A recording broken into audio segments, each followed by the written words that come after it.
میں عرض کر رہا تھا دوستو بزرگوں کہ انعامات تو اللہ تعالیٰ کے بے شمار ہیں، لیکن ان تمام نعمتوں میں جو سب سے بڑی نعمت اللہ تعالیٰ نے مجھے اور آپ کو مرحمت فرمائی ہے وہ ایمان کی دولت ہے۔ اس سے بڑی کوئی نعمت نہیں ہے، اس لیے کہ آدمی خدا نہ خواستہ اگر اس دنیا سے بغیر ایمان کے چلا گیا تو کل قیامت کے دن اپنی جان کی فدیے میں دنیا کا سارا سونا چاندی بھی لا کر رکھ دے گا، تب بھی کل قیامت کے دن اللہ کے عذاب سے نہیں بچ سکتا۔ تو سب سے بڑی قیمتی چیز اور سب سے اونچی چیز، سب سے بڑی نعمت جو اللہ نے مجھے اور آپ کو مرحمت فرمائے وہ ایمان کی دولت ہے۔ اللہ تعالیٰ ہمیں اس ایمان کی قدر کرنے کی توفیق عطا فرمائے۔ آج دوستو بزرگوں، آج ہمارے اندر سے ایمان کی قدر و قیمت ختم ہو گئی، اور ختم کیوں ہوئی ہے؟ کہ ختم اس لیے ہوئی ہے کہ جو چیز آدمی کو بغیر محنت کے، بغیر مجاہدے کے، بغیر قربانی کے جو چیز آدمی کو حاصل ہوتی ہے، آدمی کے اندر اس کی قدر و قیمت کم ہوتی ہے بنسبت اس کے جو چیز آدمی محنت کر کر حاصل کرتا ہے۔ کہ جس چیز کے اوپر آدمی کا جان مال وقت لگتا ہے، جس چیز کے لیے آدمی قربانی دیتا ہے، کہ اس کی قدر و قیمت زیادہ ہوتی ہے۔ تو کیونکہ ایمان ہمیں بغیر محنت کے، بغیر مجاہدے کے، بغیر قربانیوں کے مل گیا، جیسے وراثت میں کوئی چیز مل جاتی ہے کہ خاندان مسلمان ہیں، دادا باپ مسلمان ہیں، کہ ہم مسلمانوں کے گھر میں پیدا ہوئے، الحمدللہ ہم بھی مسلمان، اس لیے ہمارے اندر مسلمانوں کے اندر اس ایمان کی قدر و قیمت کم ہے۔ اسی لیے حضور اقدس صلی اللہ علیہ وسلم نے کہ ایمان والے کی کیا قدر و قیمت ہے اللہ کے ہاں یہ بتلائی ہے، اور صحابہ کے اندر یہ قدر و قیمت اتاری ہے۔ کہ کیا قدر بتلائی؟ کہ یہ قدر بتلائی کہ جب تک ایک بھی ایمان والا اس دنیا میں موجود رہے گا، اللہ تعالیٰ اس ایک ایمان والے کی وجہ سے کہ ساتھ زمین آسمان کے نظام کو باقی رکھے گا، اس ایک ایمان والے کی وجہ سے یہ قدر بتلائی۔ اور قیمت کیا بتلائی؟ کہ اگر رائے کے دانے کے برابر بھی ایمان کو بچا کر لے گئے تو اللہ تعالیٰ اس دنیا سے 10 گنی بڑی جنت مرحمت فرمائے گا۔ اب جس کا ایمان جتنا اونچا ہوگا، جس کا ایمان جتنا اعلیٰ ہوگا، کہ کل قیامت کے دن اس کی اتنی بڑی جنت ہوگی۔ یہ اللہ تعالیٰ نے ہمیں دعوت تبلیغ والا کام دیا ہے، یہ محنت جو دی ہے یہ اپنے ایمان کو بنانے کے لیے دی ہے، یقین بنتا ہے۔ اور جیسے میں نے کہا تھا کہ عمل نکلتے ہیں یقین کے راستے سے، کہ جب اندر کا یقین صحیح ہوگا تو بدن سے نکلنے والے اعمال صحیح ہوں گے، اور اعمال ہی پر کہ پھر انسان کے بننے بگڑنے کا تعلق ہے۔ جیسے میں نے کہا تھا کہ اعمال صحیح ہیں تو پھر انسان بھی صحیح ہے، انسان صحیح ہے تو پھر اس کے ماحول صحیح ہے، ماحول کی خرابی انسان کے اعمال ہے۔ کہ ماحول کوئی دنیا کہیں آسمان سے نہیں ٹپکتا، کہیں زمین سے نہیں نکلتا، کہ آج کہتے ہیں نا ماحول خراب ہے، چاروں طرف حالات خراب ہیں، تو حالات کہ یہ انسان کے اعمال ہیں، کہ انسان کے اعمال خراب ہیں تو حالات خراب ہیں، انسان کے اعمال خراب ہیں تو ماحول خراب ہے، انسان کے اعمال بنے ہوئے ہوں گے تو حالات صحیح ہوں گے، انسان کے اعمال بنے ہوئے ہوں گے تو ماحول صحیح ہوگا۔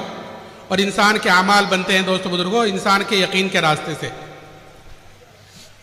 حضور اقدس صلی اللہ علیہ وسلم نے اپنے صحابہ کے اندر ایمان کی قدر و قیمت اتاری تھی، اور صحابہ کے اندر یہ ایمان کی قدر و قیمت دوستو بزرگوں ایسی اتری کہ پھر صحابہ نے اس ایمان کے لیے ہر تکلیف کو، ہر مصیبت کو برداشت کیا ہے،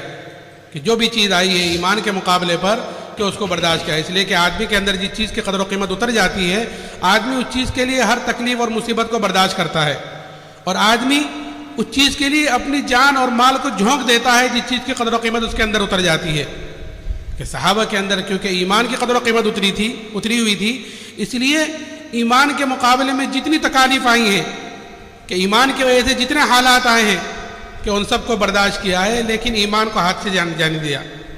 صحابہ کے قصے ہیں، اور یہ قصے تعلیم کے ذریعے سے ہم کو سنائے جاتے ہیں، اور یہ اسی لیے سنائے جاتے ہیں تاکہ ہم ان قصوں سے اثر لینے والے بنیں، اور اثر لے کر پھر ان کے مطابق اپنی زندگی کو ڈھالنے والے بنے۔ کہ ہم قصے سنتے رہتے ہیں کہ ایک صحابی حضرت خباب بن ارد رضی اللہ تعالیٰ عنہ، ان سے ایک مرتبہ حضرت عمر رضی اللہ تعالیٰ عنہ نے پوچھا کہ اے خباب، ان تکالیف کی تفصیل بتلاؤ جو ایمان کی وجہ سے تم پر آئی ہیں، جو حالات، جو پریشانی تم پر ایمان کی وجہ سے آئے ہیں، کہ ان کی تکالیف کی تفصیل تو بتلاؤ۔ تو حضرت خباب نے کہا کہ امیر المومنین آپ ذرا میری کمر دیکھیں۔ جب کمر دیکھی تو حضرت عمر نے فرمایا کہ خباب ایسی کمر تو کسی کی نہیں دیکھی جیسی تمہاری ہے۔ تو حضرت خباب نے فرمایا ہاں امیر المومنین، مجھے آگ کے انگاروں پر لٹا کر گھسیٹا جاتا تھا، اور میری چربی سے، میرے خون سے وہ آگ بجھتی تھی۔ کہیں کی وجہ سے، کہ ایمان کی وجہ سے، کہ یہ ایک عورت کے غلام تھے جب اس کو یہ پتہ چلا کہ جناب رسول اللہ صلی اللہ علیہ وسلم سے ملتے ہیں تو سریے کو گرم کر کر اس سے ان کے بدن کو داغ دیتی تھی، اذیت پہنچاتی تھی. یہ تکالیف، لیکن ان تکالیف کا برداشت کرنا آسان ہوا، لیکن ایمان نہیں چھوڑا. اور پھر اتنا ہی نہیں، جب ان تکالیف اور مصیبت کے بعد فتوحات کا دروازہ کھلا اللہ کی طرف سے، اس لیے کہ دوستو بزرگوں مومن کی علامت بتلائی گئی ہے کہ وہ مومن جو کام کرتا ہے، نیک کام جو کام کرتا ہے، نماز پڑھی ہے، روزہ رکھا ہے، آپ اس وقت سب اللہ کے راستے میں ہیں کہ یہاں آنے میں آپ کو مشقتیں ہوئی ہیں، برداشت کیا ہے، تکلیفیں ہوئی ہوں گی،